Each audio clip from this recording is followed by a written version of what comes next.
Kalau diinginkan husnul khatimah, mendapatkan malaikat yang lembut dalam sakaratul maut dan surga yang terbaik, pertama wassabihati sabha, teladani malaikat dalam rangka beribadah kepada Allah Subhanahu wa taala. Jangan tinggalkan ibadah ritual. Kalau masih yakin, masih beriman. Makanya kalimat salat itu dibuka dengan iman. Kalimat salat pertama Al-Baqarah ayat 3. Alladzina yu'minuna bil ghaibi wa yuqimunas, dan disebut dengan kalimat iman. Satu-satunya ibadah yang disebut dengan iman cuma salat di Quran. Itu di Al-Baqarah ayat 143. Wa ma kana Allahu liyudhi'a imanakum. Yuk, salat ya. Jadi kalau dulu kan, kenapa salat? Supaya bahagia, hayya 'alal falah. Kenapa salat? Supaya tenang. Ya kan? Kenapa salat? Bukti mengabdi kepada Allah. Sekarang jawabannya setelah mengaji ini berubah. Kenapa sholat? Supaya husnul khatimah saat wafat. Malaikat malu kalau keras-keras nyebutnya ahli sholat, ahli la ilaha illallah. Nabi aja bilang, man qala fi akhiri hayati wa kama qala la ilaha illallah dakhala al-jannah. Siapa yang bisa mengucapkan la ilaha illallah di akhir hidupnya, terjamin surga untuknya. Tapi itu kalimat nggak bisa diapalin. La ilaha illallah, la ilaha illallah, la ilaha illallah, la ilaha illallah. Tapi sholat enggak. Nggak bisa keluar, nggak bisa,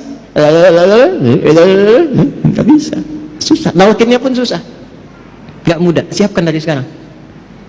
Ya, malaikat malu lah. Anda dekat dengan pimpinan. Nih antum ya, dekat dengan pimpinan nih. Taruhlah Anda misalnya, ya nggak usah contoh yang aneh-aneh lah ya.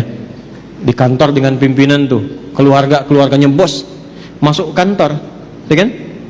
Tiba kemudian misalnya, maaf nih, ada aturan mesti lepas sepatu. Kira-kira security-nya kasar atau lembut kepada antum tuh?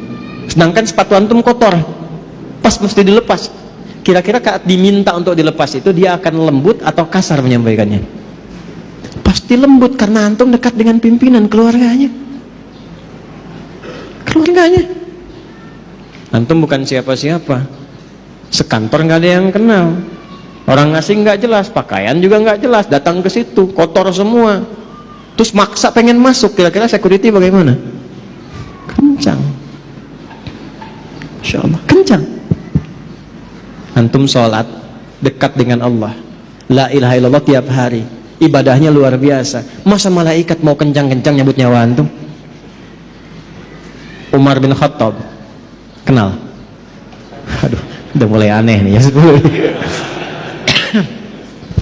Ini kalau kita ngaji kitab-kitab hadis tuh dalam bab riwayat enak ngajinya, optimis kita menyebut kematian, nggak takut dengan alam kubur.